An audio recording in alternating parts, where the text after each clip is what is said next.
আসসালামু আলাইকুম everyone, good evening. আজকের ব্লগটা কিন্তু ইভিনিং থেকেই আরম্ভ করলাম। আজকে হচ্ছে আমার ছোট ছেলের গায়ে হলুদ। তো বন্ধুরা, আমার ছোট ছেলের গায়ে হলুদ। তোমরা কিন্তু সকলে আমার দুই ছেলের জন্য দোয়া করো, অনেক দোয়া করো। আমার ছেলেরা যেন ভালো থাকে, আমার ছেলের যেন এই সুন্নতি কাজটা ভালোভাবে সম্পূর্ণ করতে পারি। আলহামদুলিল্লাহ, সকলে কিন্তু দোয়া করো। আজকের দিনটাতে ছোট ছেলে কিন্তু অনেকই মিস করছে ওর দাদুকে। ওর দাদুর কথা প্রচুরই মনে হচ্ছে। না মনে হলে ছোট ছেলে কেন বলবে আম্মাজি আমার দাদু কখন আসবে আম্মাজি। তো বললাম বাবা তোমার দাদু এখন আর আসবে না, দাদু গেছে আল্লাহর কাছে।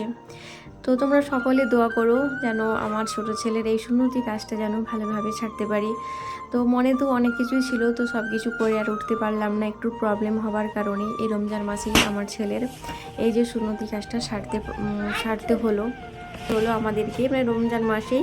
না হলে আমাদের এই যে ঈদ আছে, ঈদের পরে না হলে করা যেত, কিন্তু একটু সমস্যা দেখা দিচ্ছিলো। তো যাই হোক, ভালোই কিন্তু আমাদের এই যে সুন্নতি কাজটা সারতে পারলাম আলহামদুলিল্লাহ।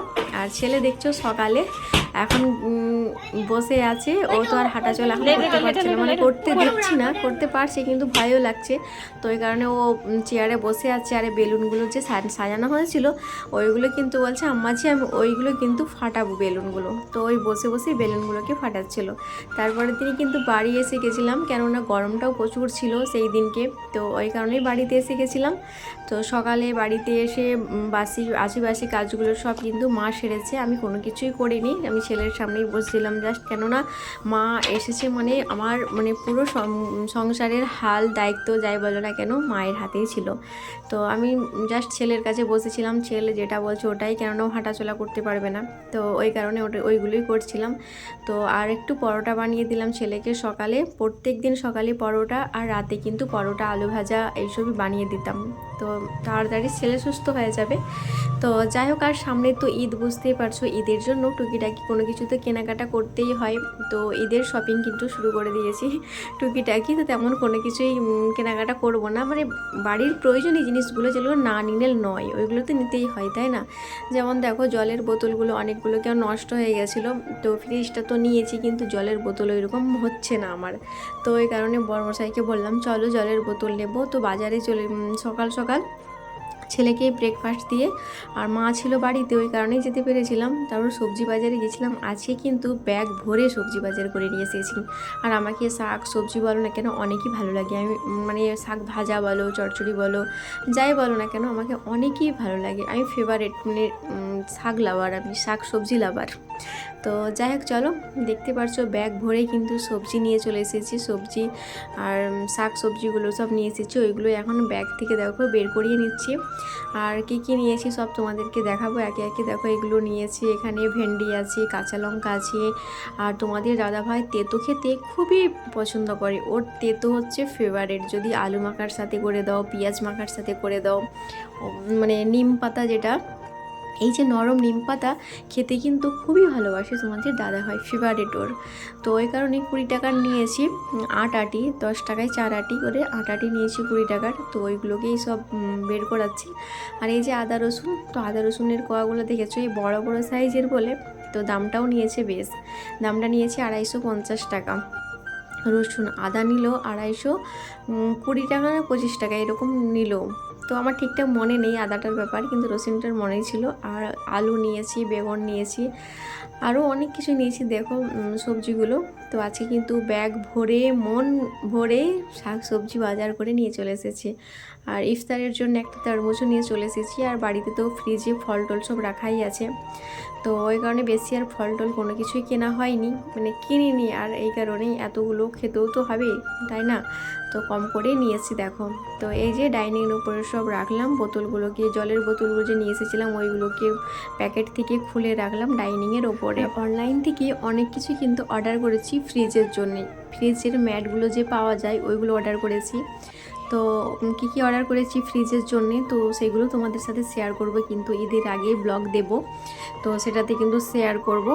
আর এই যে দেখছো না এঁচড়গুলো কিন্তু ওইখান থেকে বানিয়ে নিয়ে এসেছি। বাজারে যে এঁচড় বানিয়েও বিক্রি করা যায়, মানে এটা আমার জানা ছিল না গো। তো আজকেই প্রথম, মানে এই প্রথমবার আমি নিয়েছি এঁচড়।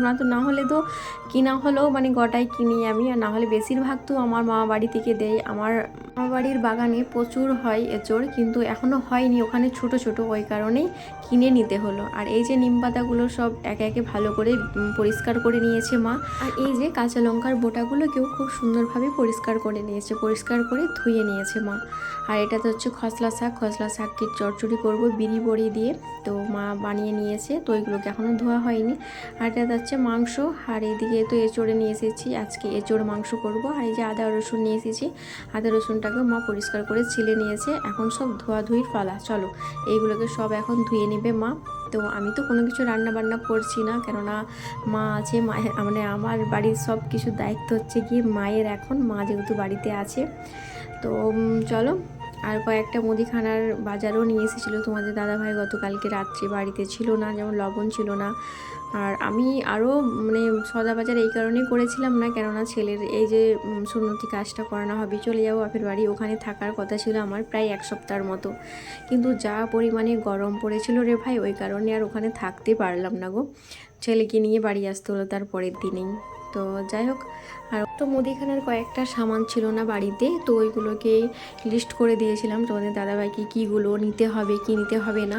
আমি লিস্ট করে দিলে ও নিয়ে চলে আসে, কেননা মনেও থাকে না কখন কোনটা লাগবে। তো যাই হোক, ও নিয়ে চলে এসেছে, ওইগুলোকে এখন সব কৌটোই ভরবো। তো আর এই যে আদা রসুনগুলো পেস্ট করলাম।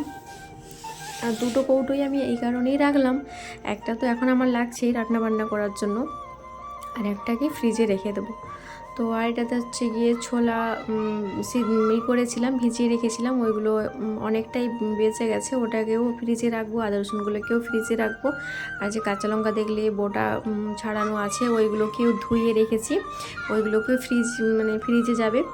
তো যাই হোক, এইগুলো এখন সব কিন্তু ফ্রিজে যাবে। তো এইগুলোকে ফ্রিজে রেখে তারপরেই কিন্তু রান্নাবান্নাগুলো করব। তো করবো বলতে মাকে যেমন একটু একটু দেখিয়ে দিতে হয় আমাকে, কেননা মা গ্যাস অন করতে জানে না, মানে মা তো গ্যাসে রান্না করে না, ওখানে ইন্ডাকশান আছে মায়ের, কিন্তু ইন্ডাকশানে রান্না করে। আর হচ্ছে গিয়ে কাঠে উনুন আছে, দো উনুন, 1 উনুন, ওইগুলো নিয়ে রান্না করে। ওই কারণে মা একটু সমস্যা হয় আর কি, গ্যাস মানে অন করতে জানে না মাকে একটু গ্যাস ট্যাসগুলো অন করে দিতে হয়, করতে হয়। তো এইগুলোই করে দিতে হয় টুকিটাকি। তো যাই হোক, মাই রান্নাবান্নাগুলো সারবে, তো যখন তখন মাকে একটু দেখিয়ে দিতে হয় আমাকে। আর এই যে সবজিগুলো সব এখন বাস্কেটে রেখে দিলাম, মানে এই সাইডে রাখলাম। কলা নিয়ে এসেছে, আপেল, আরও সব ফ্রুটগুলো নিয়ে এসেছে, ওইগুলোকে সব রাখবো।